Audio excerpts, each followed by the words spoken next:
He learned too late that good intentions are a weapon, and he'd handed it to everyone who smiled at him. The world didn't break him suddenly. It studied him first, gently, patiently, until kindness became his weakness. And by the time he realized, he was already their experiment.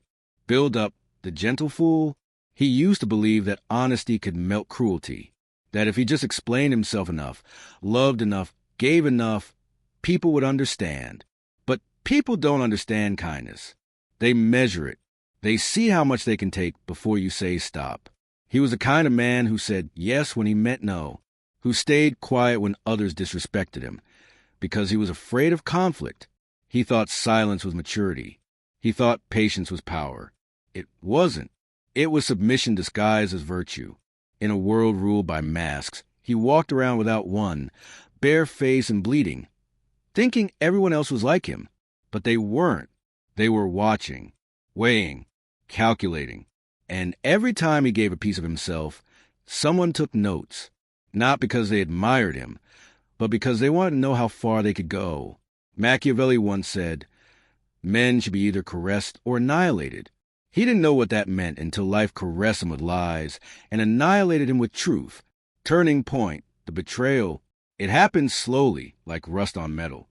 He didn't see it, not until the night she left. She didn't slam the door. She didn't cry. She just said, "You're too easy to read. I need someone less predictable." That night, something inside him cracked, not in rage, but in realization. Predictable. That's what he was. Not kind, not noble, just easy to use. He looked in the mirror and didn't recognize the man staring back. Eyes that once searched for goodness now searched for patterns. And he began to see them everywhere. Every smile had a motive. Every apology had a strategy. Every relationship was a transaction. He didn't want to become cold, but he had to stop being safe. So he began to study people, not to hurt them, but to understand why they hurt him. Psychological narration, the rebirth of a mind. Machiavelli's word became his scripture.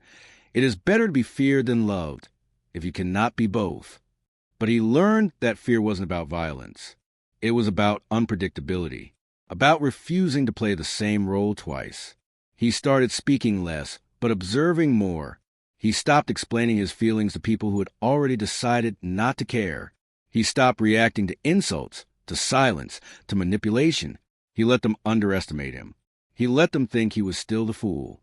Because there's power in invisibility, when no one sees your next move. He became the quiet storm, not loud, not angry, but unshakably aware.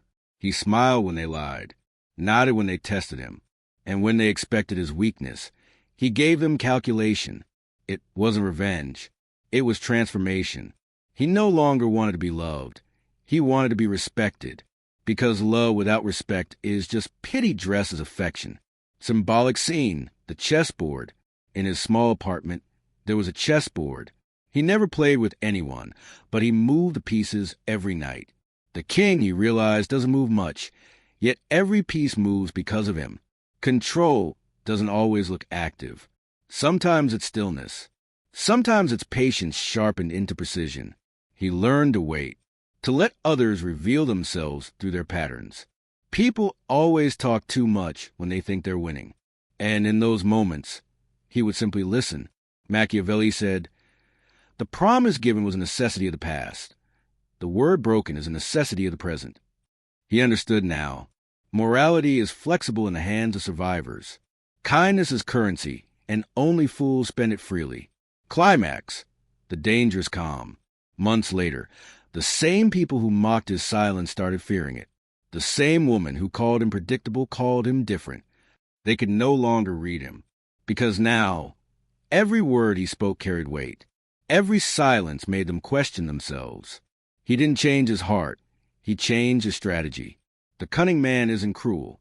He's just done bleeding for those who enjoy the sight of blood. He learned to be useful, but never used. To give, but only when it strengthened his position. To forgive, but never forget the pattern that required forgiveness. He didn't lie, he adapted. He didn't manipulate. He mastered human nature. And that's what most people fear.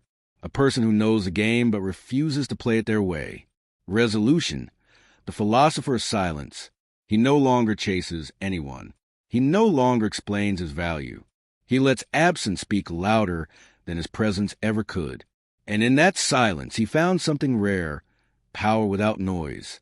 The world teaches you to be good, but it never warns you that goodness without wisdom is self-destruction. Machiavelli wasn't teaching cruelty. He was teaching survival through understanding. He was showing that love is fragile, but awareness is immortal. The cunning man is not heartless. He just knows that emotion, without discipline, makes you prey. And so, he became something in between, not cruel, not naive, but balanced, deliberate, and quietly dangerous. Narrator's final line. He didn't stop being kind. He just learned to be kind to himself first.